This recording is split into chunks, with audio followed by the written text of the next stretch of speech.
fees. Ooma. Nice. Find your business comm at ooma.com/radio. Don't throw away old flags. WGNS retires old glory with respect. Bring those tattered Bibles here, too. We're more than talk.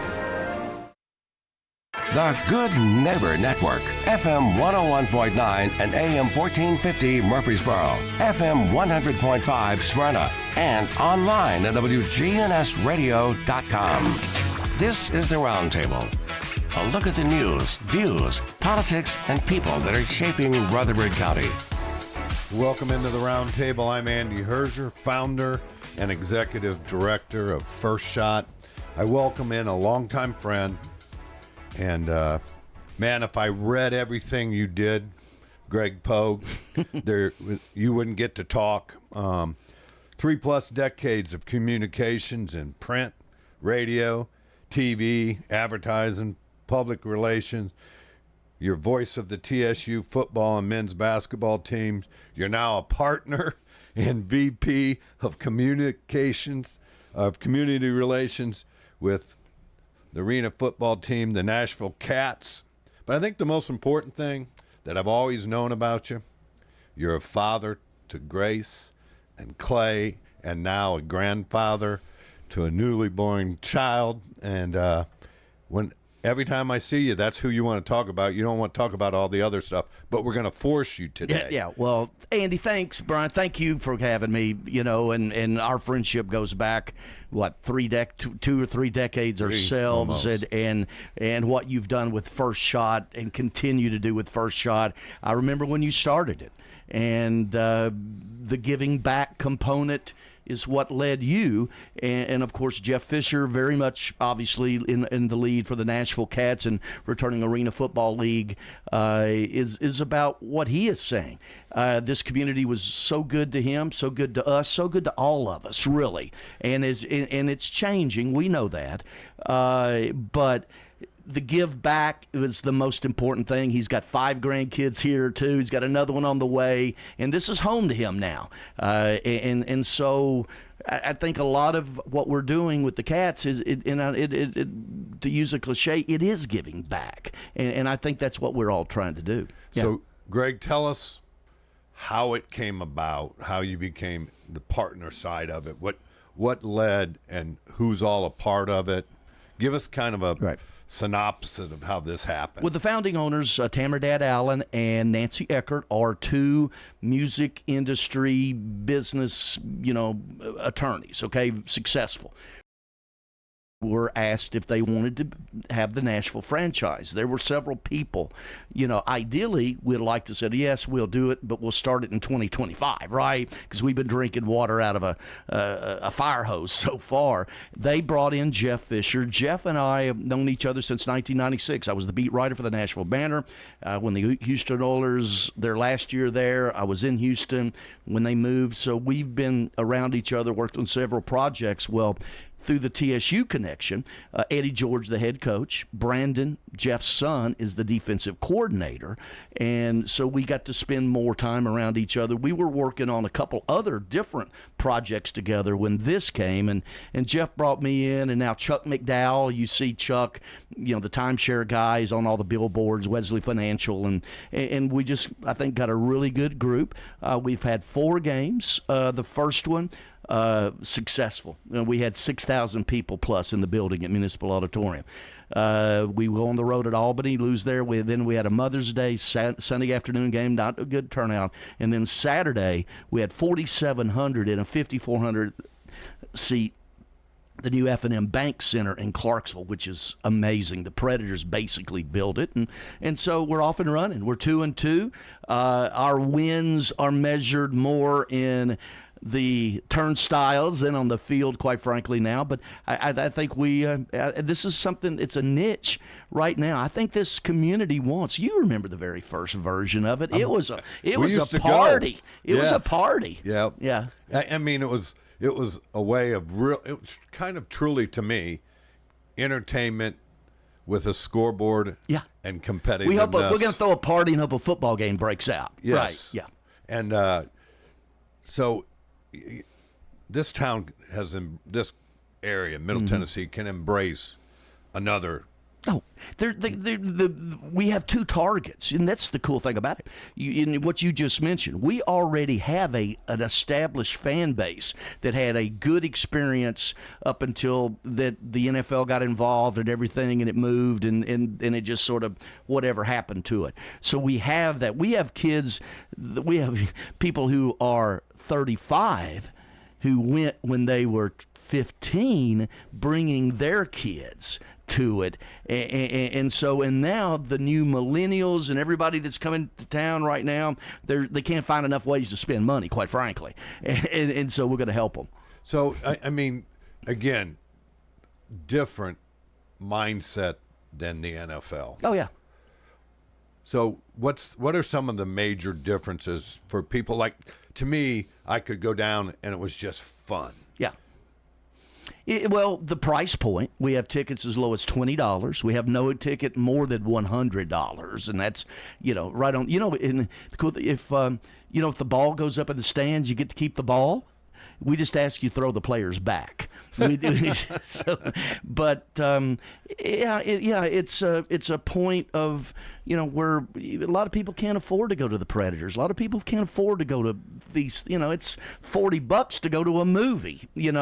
And so we want that price point to be there, but we have a plaza party, and there's a negativity that we've had to overcome because of Municipal Auditorium, and granted it had gotten run down. We'd been in there, the OVC tournament was in there for a long time now in Evansville, and we Chuck and the city before the pandemic put $2+ million in that building to refurbish it. It's clean, it's nice, it's retro, and that's the thing we're playing on.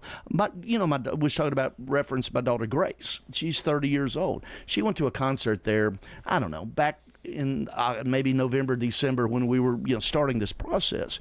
And I said, how was the concert? She said, fine. How was Municipal Auditorium? Well, that's fine. So she goes, why are you asking me?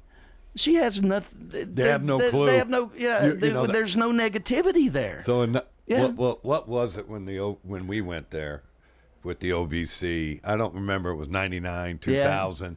But we left because we couldn't fill the Bridgestone. Or afford the rent. Yeah, quite frankly. And it was fine, but it's right now what we would. It was, but right now Janet King got a huge check from us. Okay, we went in and made sure that venue was buttoned up, and it is, and it's a cool retro feel to it. So, you talked about the interactions. I think there's more interaction between fans, players, and just the game in itself at arena football than the NFL. Yeah, it's the NFL's an 800-pound gorilla. They go on and do whatever they want to do. We are a niche, entertainment niche.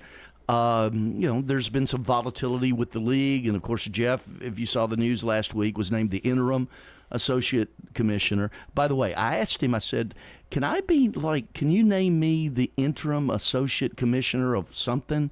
I just want to, he communications, goes, whatever. No. He goes, he goes, yeah, you are the interim associate commissioner of transportation. You're my blanking driver.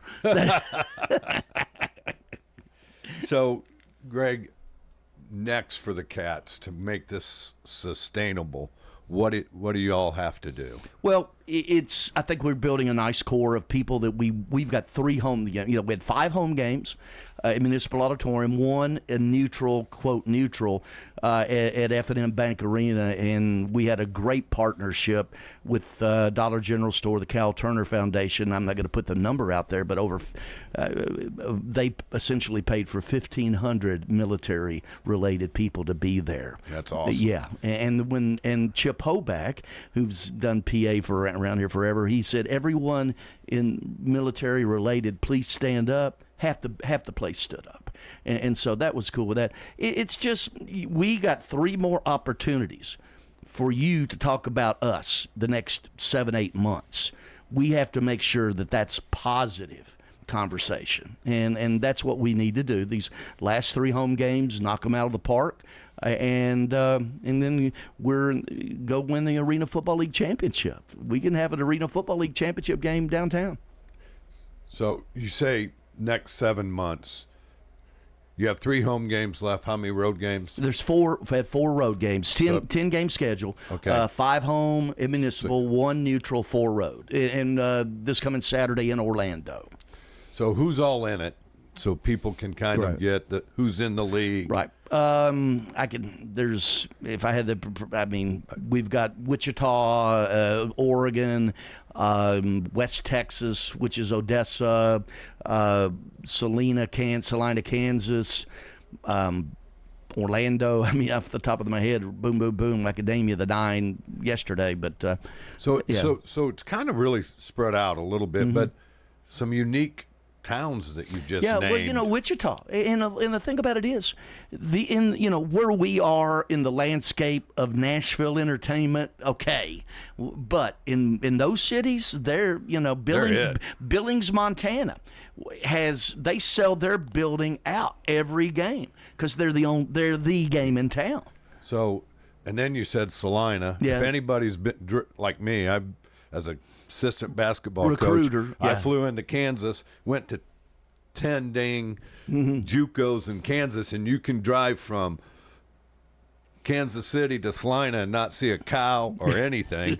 So, and then you get to this town, and they come out and support their community. So, again, you're just naming Odessa's the same way, JUCO in that, and so some unique towns. Yeah, and towns with solid ownership, but they do.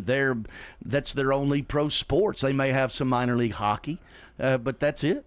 So Greg, some of the problems with the league, you're saying, sounds like it's fairly healthy. Oh, yeah.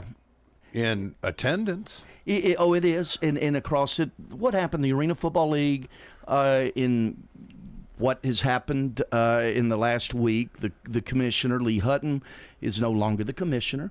The teams that the league promised X amount of things that they did not deliver, the 10 that did not need their money, quite frankly, are fine.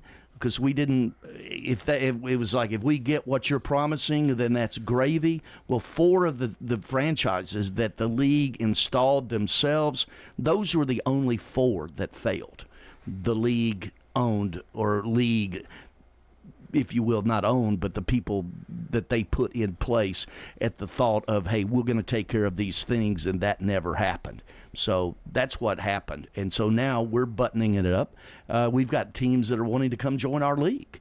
And so indoor football and arena football, indoor football is very successful in our country. Out west, Vegas, San Diego. I mean, you look at the indoor football, like their commissioner has been 17 years as the commissioner of that league. Indoor football is fine.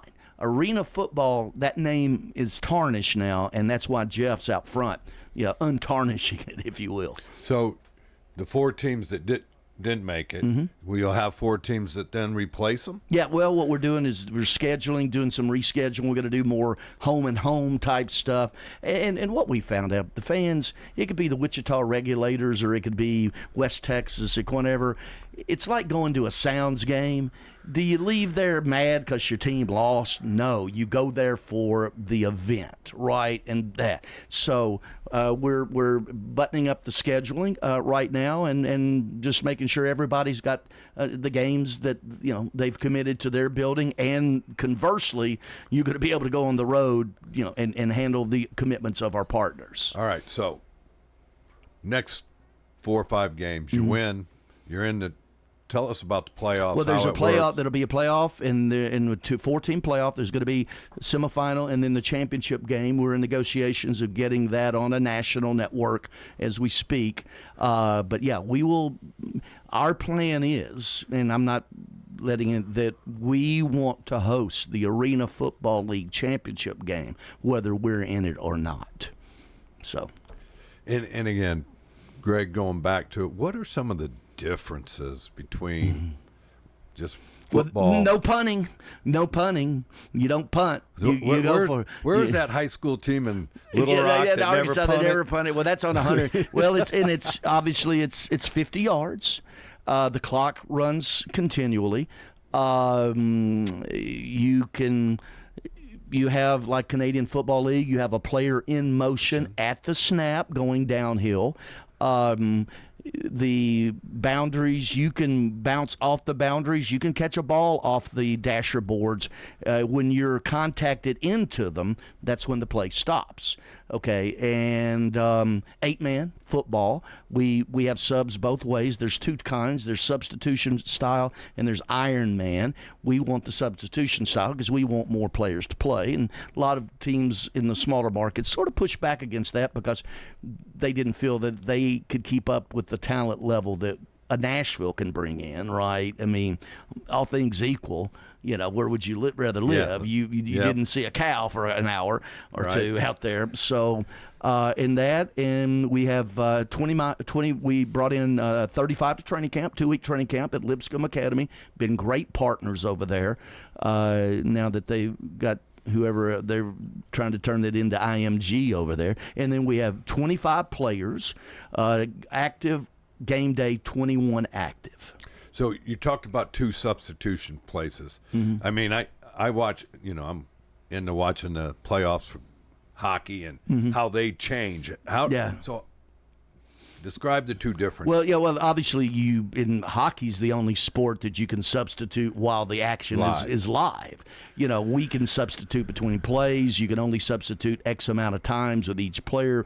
There is a person who's actually called a substitution spotter that keeps up with the substitutions. I don't want to get too far in the weeds in this because I don't know how much of it I know either.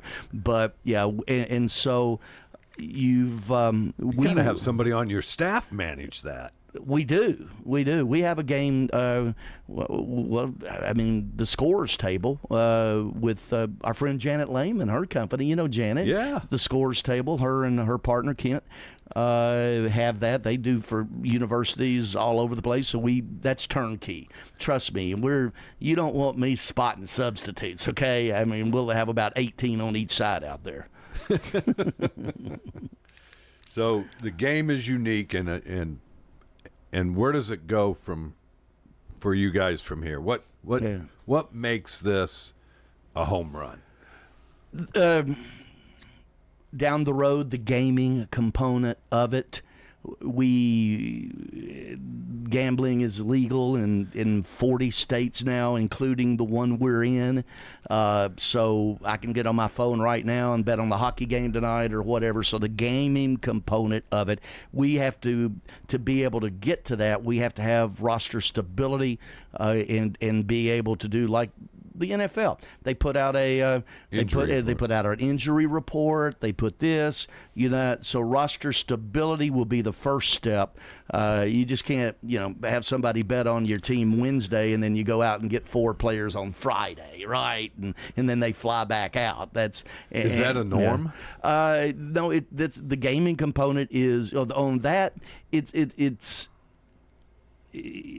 shouldn't be, but roster, Okay. I'm just telling you, we not so roster stability, but the gaming component is a national. The previous Arena Football League had a contract with the NFL Network that 30 games would be telecast on the NFL Network because of in 3 home, 3 road for us. That's why we had a Mother's Day Sunday afternoon 2:30 game. We'd rather have played that the night before, but that's where the league and the NFL Network found out what all of our owners found out, their inability to provide. And so the NFL Network pulled the contract back. So you obviously want an NFL Network to be a part of this, right? So again, that's Jeff Fisher. That's Jeff Fisher. He walks through the door and starts and that conversation's already been rekindled. So it's really about leadership. Yeah. In everything. Yeah, and being transparent. Don't say you're going to do something and don't do it, right? kind of under-promise, over-deliver kind of thing. Yeah, or taking Peter's money to pay Paul. Yeah, it'll catch up and it'll break you down pretty quick.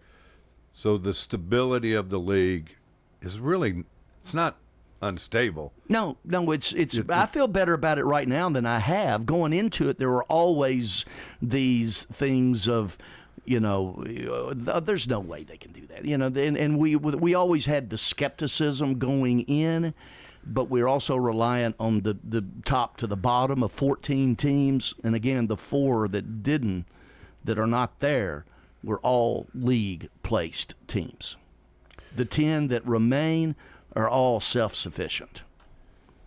Well, then your league will sustain itself, and you have others that are wanting to come in. They're already wanting to come in. So I know you can't mention those names probably, but looking long-term, what's the healthy number? Yeah, you'd want 14 to 16. We also want to get into, we've got a lot of markets like a Billings, like a Wichita that are very successful, but they don't drive the TV numbers, okay? We want to expand to Chicago, Philadelphia, other major markets. That way we can, and those people are lining up. Because in America, football is the number one sport. And I'm a basketball guy, Greg.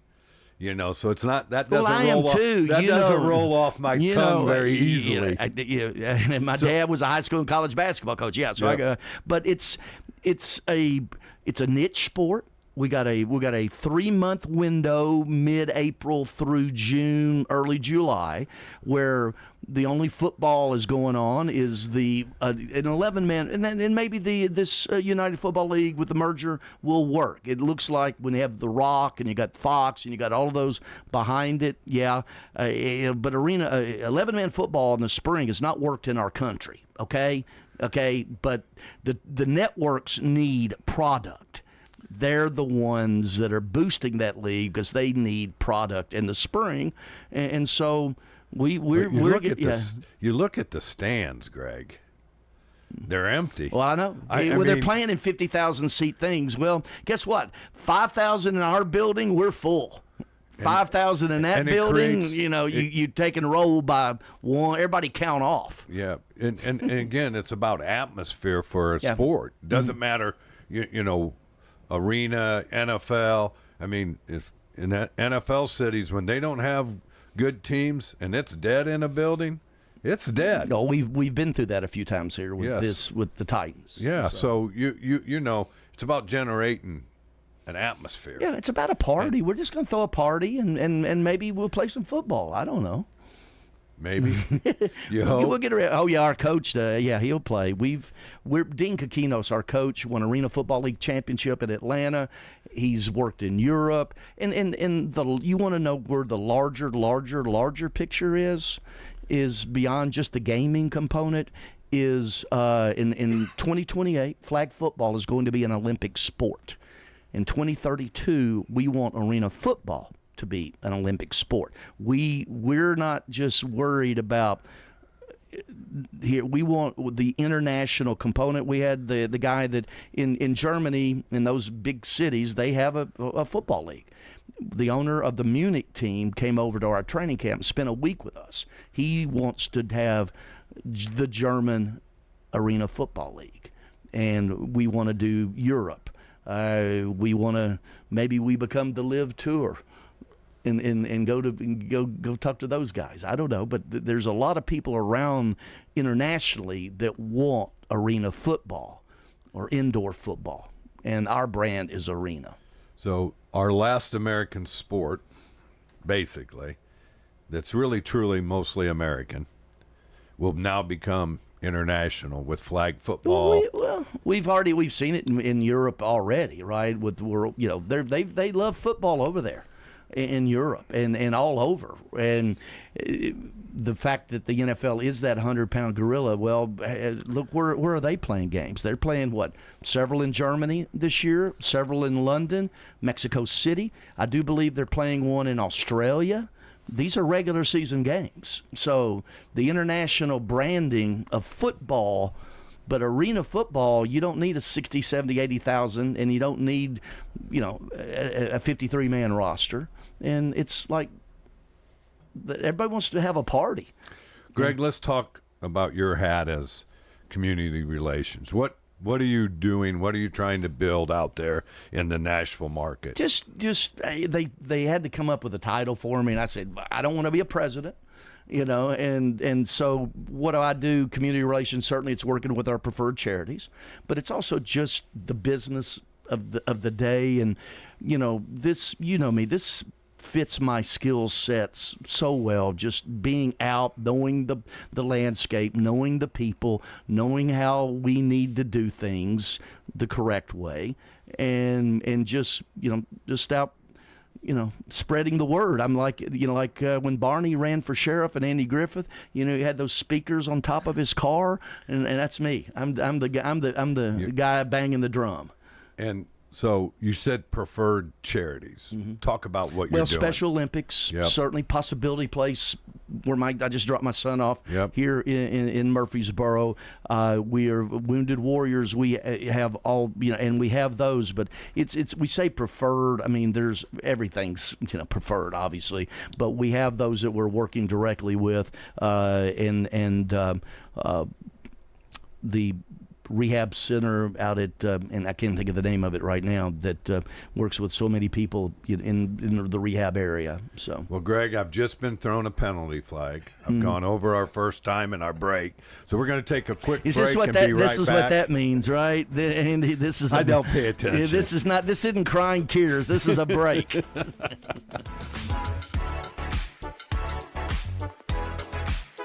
The day starts early on May the 10th. I loaded the sweet corn, the potatoes. Just before sunrise. Dad got the fresh cut bacon on there. Farmers throughout Middle Tennessee prepare their load. All right, guys, load them up. Of what they're bringing to the farmers market. Sounds like we're good to go. The Rutherford County Farmers Market, a producer-only farmers market at the Rutherford County Lane Agri Park in Murfreesboro. I'm so glad you guys are back. We enjoyed meeting our customers. My daughter loves the sweet potatoes. Well, thank you. The Rutherford County Farmers Market at the Lane Agri Park, opening 7 to noon the second Friday in May. Here's a question. What do you want from your electric co-op? Fast response if the power goes out. An app that keeps me informed.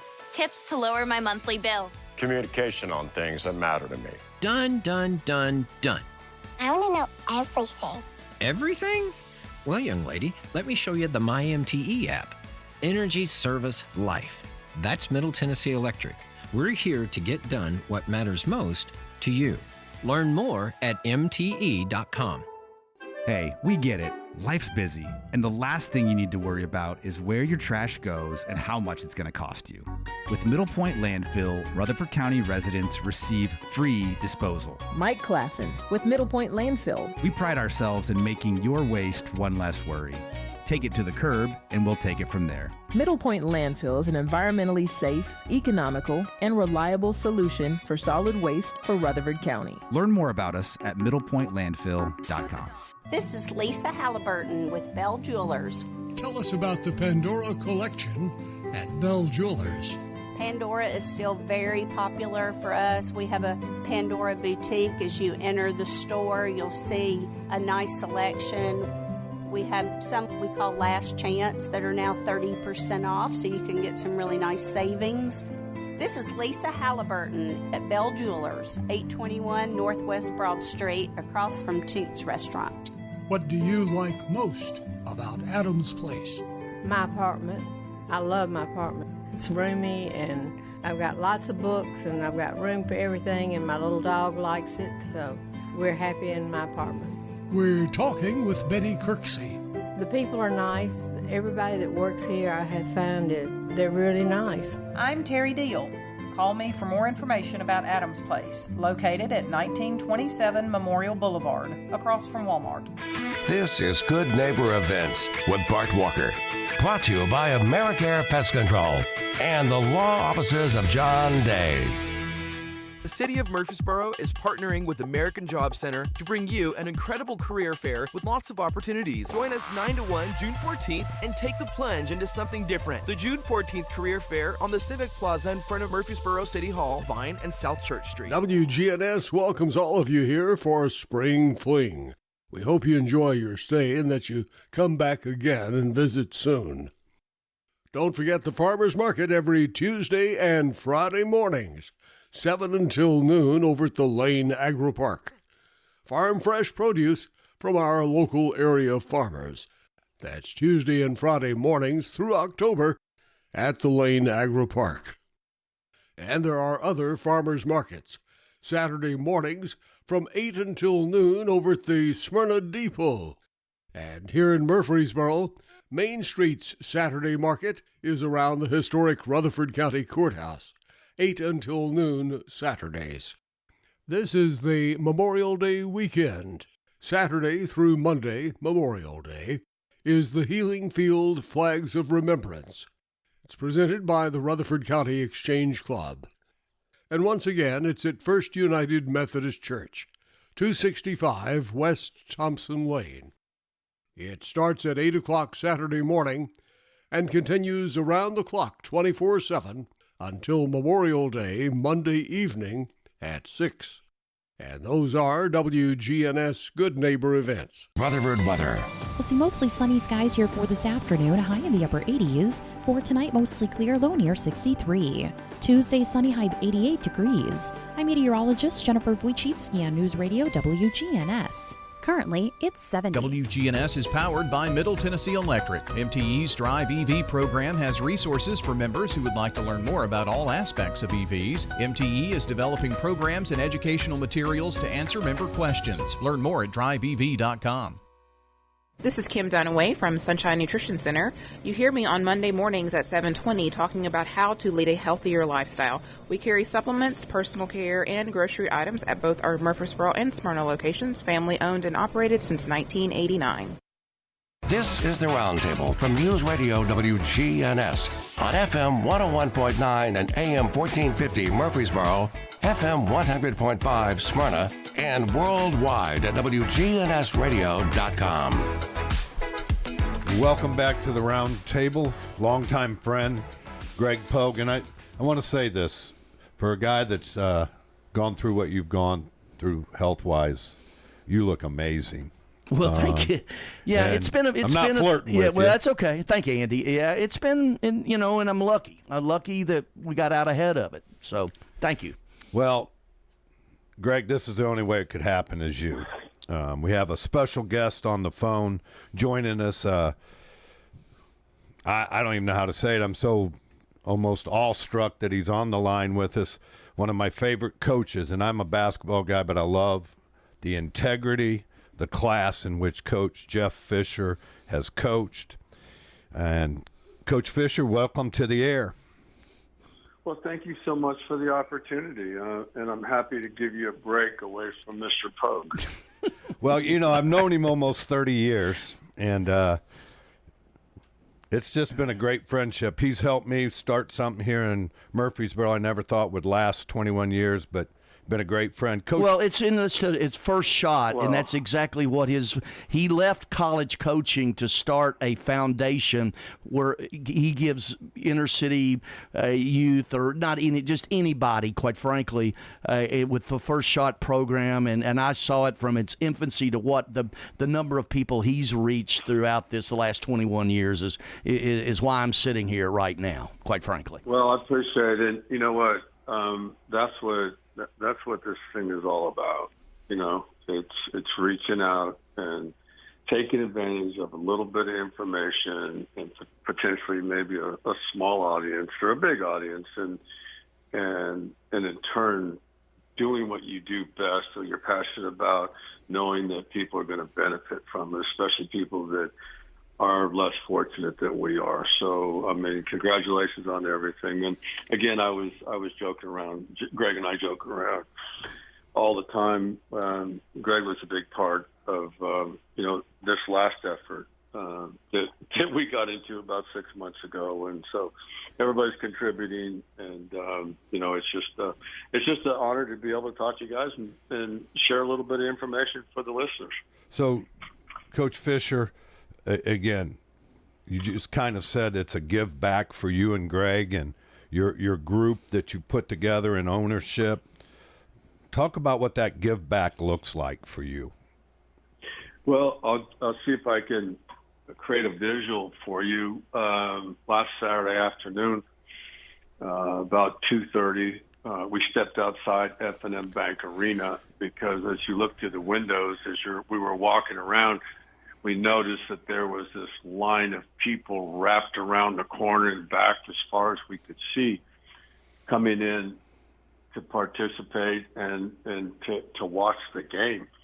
And so we stepped outside and we started shaking hands and thanking people and taking pictures. And I mean, the people were so genuinely excited about coming. And that includes, dads with kids sitting on their shoulders, moms holding the youngsters by the hand and pulling them in there, and kids with big smiles on their faces. And, Greg, how many of those people that we crossed paths with talked about how much they enjoyed the experience years back, and they were Cat fans and so on and so forth. So that's what it's about. It's about, the people that come into the venue, people that come in that enjoying the sport for a good time, including my dog. So, yeah. But that's what it's about. It's just really, it was about that. And so, I mean, and that's just a small scale description. And, we just want to take it. I mean, I've said this numerous times over the last few months. Nashville has blessed my family beyond imagination the day that we stepped foot here back in officially in 1997. And, I'll continue to give back as often and as much as I possibly can. And this was just a great avenue to be able to do that. And, we've had some little bumps in the road, but it's okay. If you lose sight of the reason you're doing it, then these things can be problematic, but we're going to work through, and the future is really, really good, for arena football and indoor football. We're not worried about the Cats, but we have some, and not that we're worried about anything, but we have some things that we got to get straightened out, and we're doing so. Jeff, and the thing I was telling Andy earlier, Armed Forces Day, the celebration with Fort Campbell, Dollar General, the Cal Turner Foundation, and our PA announcer, Chip Hoback, said everyone who is associated with the military, and, we had 4,700 in that building of a 5,400 capacity, so it was full, and asked them to stand up, half the crowd at least military related. And there, to your point, Jeff, just when I saw that put a lump in my throat.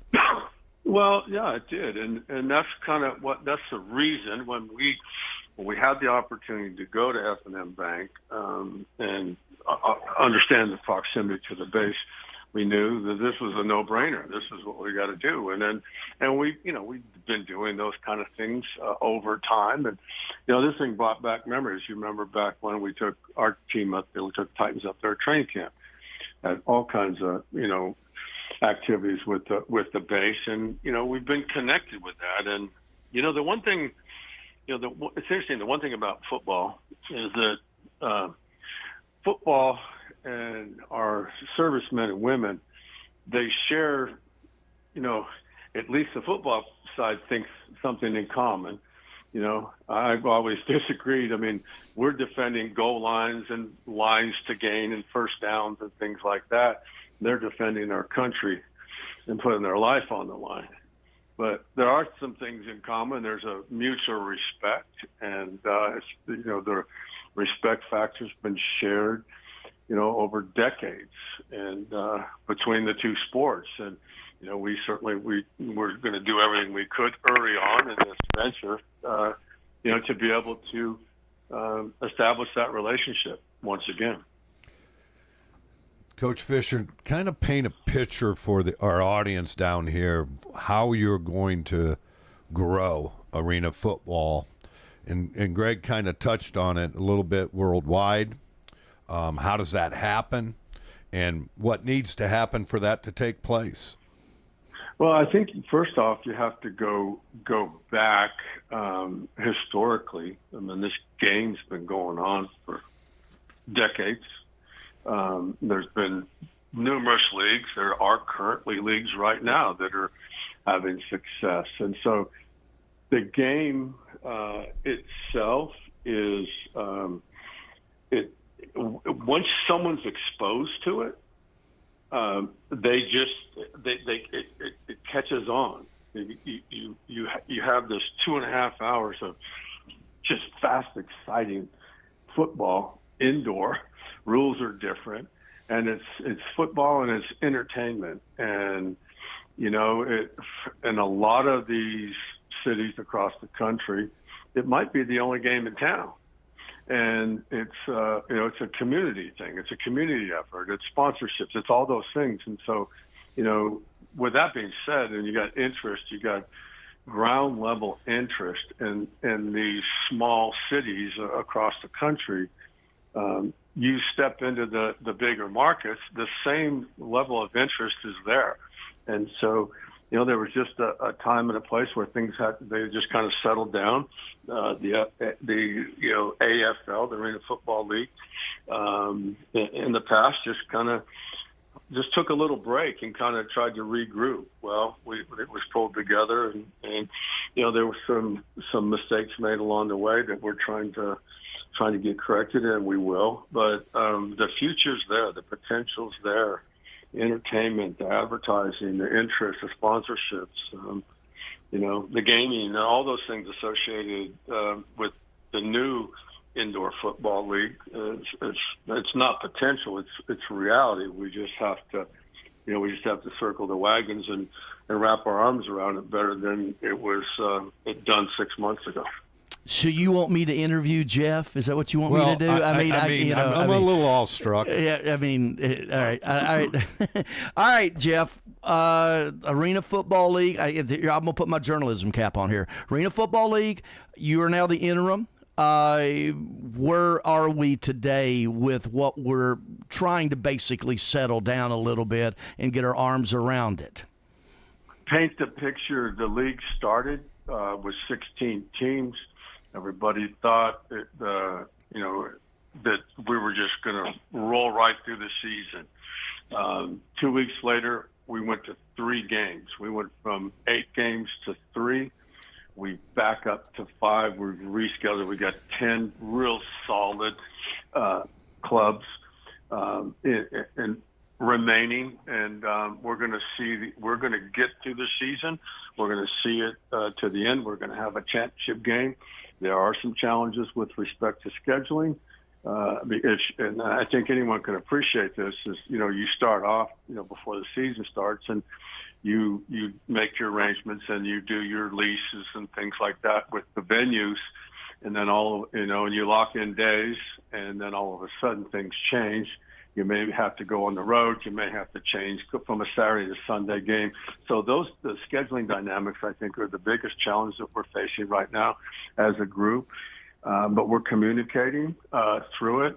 This weekend has been scheduled. We literally, for the most part, have it scheduled through week 10 now, with the 10 teams remaining, and we're gonna have a championship game, and then we're gonna regroup during the off season, pull this together, and look back, and we know what happened, we know how it happened, and we're going to start fresh and new, and the promise for next year is really exciting. Not that it isn't right now. I mean, these teams are playing; they're competitive.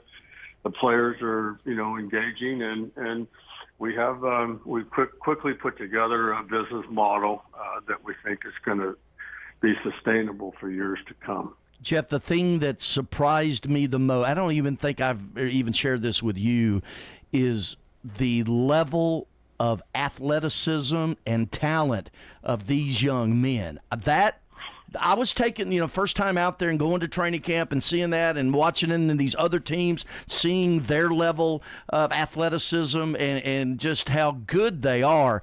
That surprised me a bit, that they're just such good athletes. And these people, we had one guy sign with the 49ers. We had a guy now working with the Bengals. Yeah, how good these athletes are.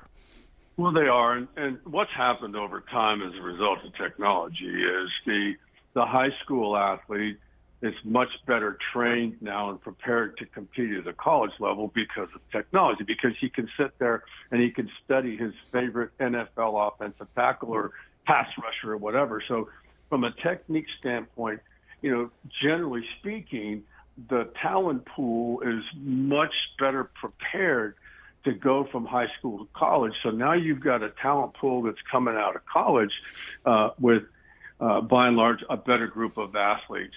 All right. So where do they go from there? Well, a couple of years ago, you had two alternate leagues. You had the XFL, the USFL. There were 28 teams, and these kids, the top group of those that weren't in NFL camps, went in and participated in those two leagues. Those two leagues went from 28 teams down to 8 right now. So you got 8 teams competing in the 11-on-11 spring football league, and where else are they going to get an opportunity?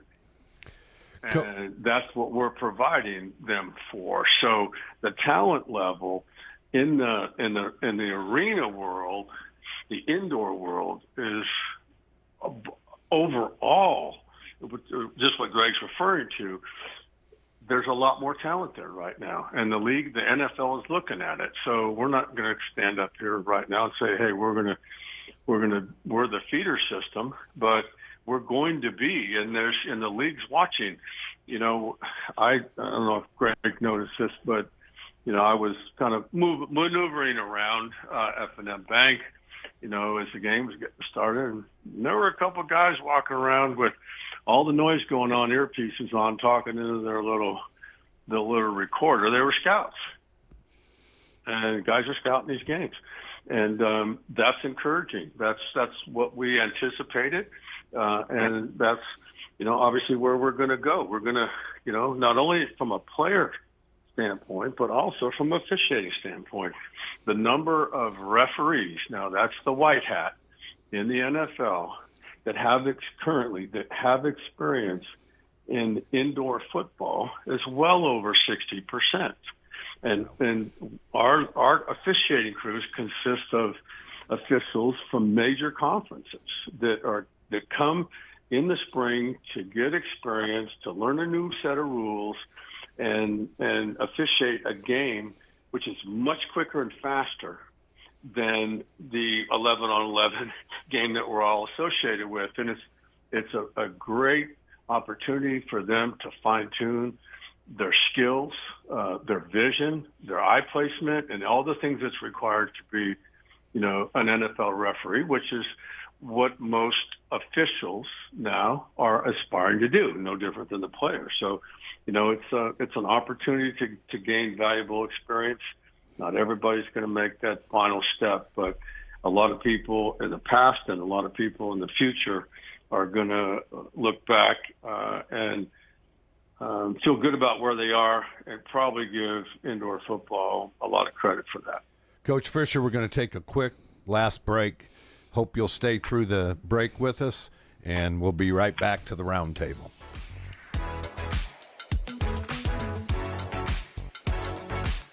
Finding that missing shin guard, remembering whether it's a home or away game, getting the right kid to the right playing field on the right day. Why are simple things sometimes so complicated?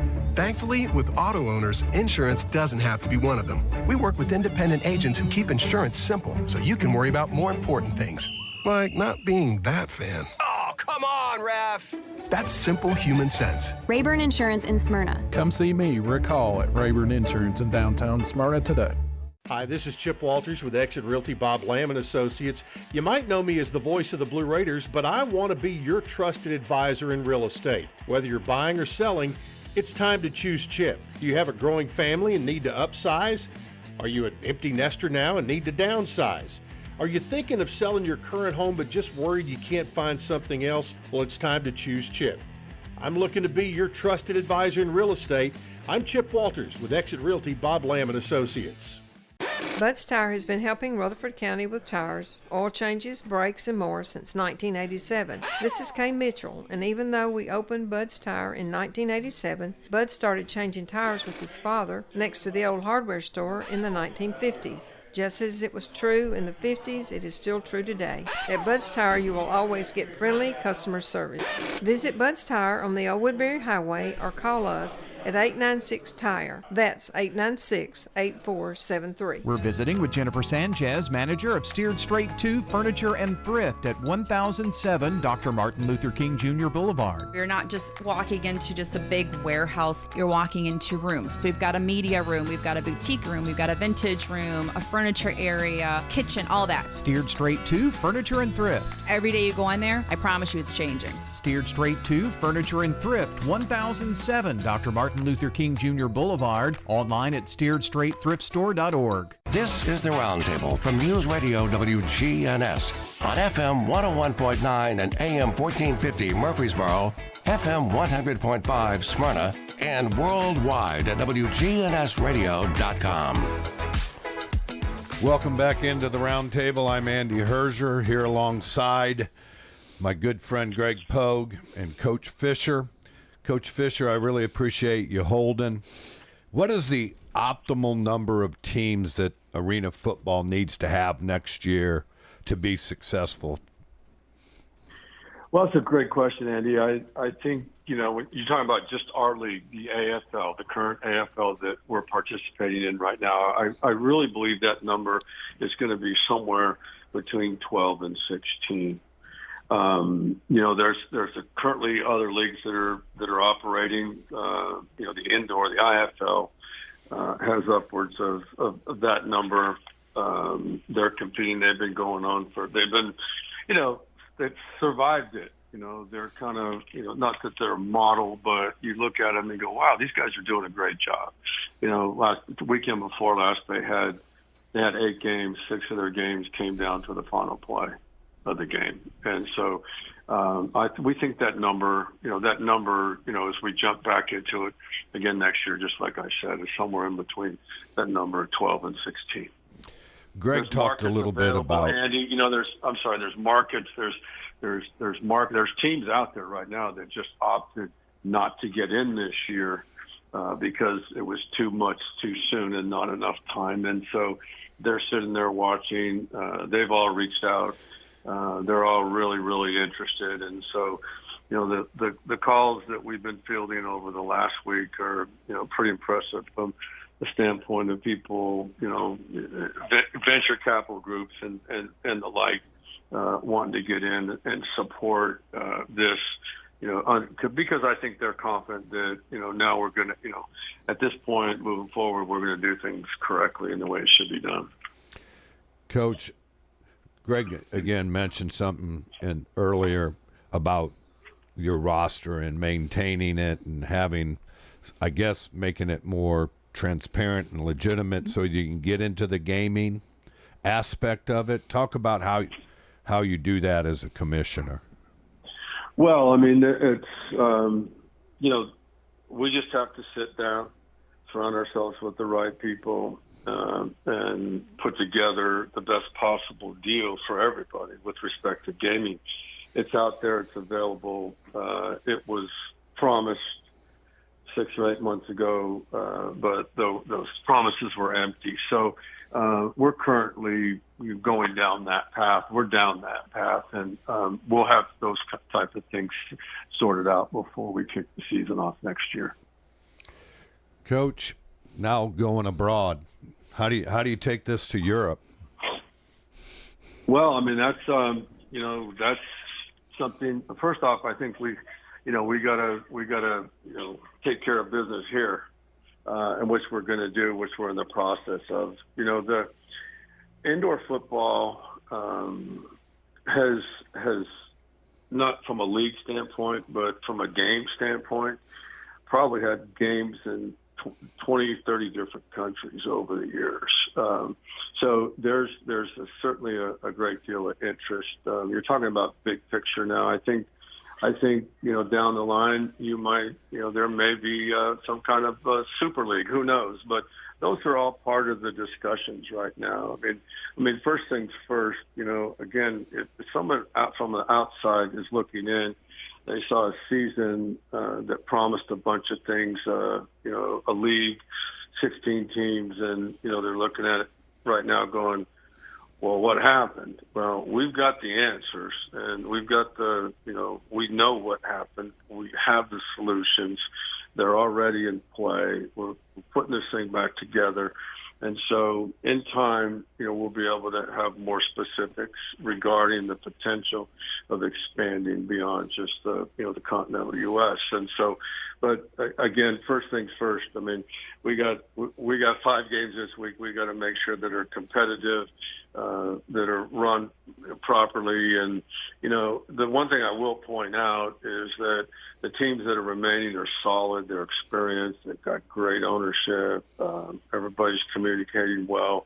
They all have brought up over the last 24 hours, our event at F&M Bank and how impressive they were, at those optics. So we're trying to make sure that everybody has that opportunity to show their fan base and to show, the potential fan base, what we're capable of doing, and what we're gonna, we're gonna keep our promise to the fans that we're going to be able to provide that. Well, Coach Fisher, again, I can't think of anybody more fitting to bring integrity to the Arena Football League. And I think that more than anything, I think that's more important to a lot of people is who is in leadership. And I think the Arena Football is in great hands with you. Well, I appreciate it very much. I'm enjoying every minute of it. And every minute that I'm not enjoying it, I'm trying to get some sleep. But nonetheless, it's really on one hand, we're not spending too much time in the immediate past. We're just going down the future path, and it really looks promising, as we said earlier. So thank you for the opportunity to be able to share, with the listeners and the fans about where we are, and we just look forward to meeting everybody in person here down the road. Again, thank you for being on the Roundtable. We look forward to seeing you at a Cats game real soon. Now, we look forward to seeing you. Well, I'm going to go. Okay, and Jeff will be there. I'm going to bring some of my kids. All right, good. All right, we're going to work that out, yes. See you, Jeff.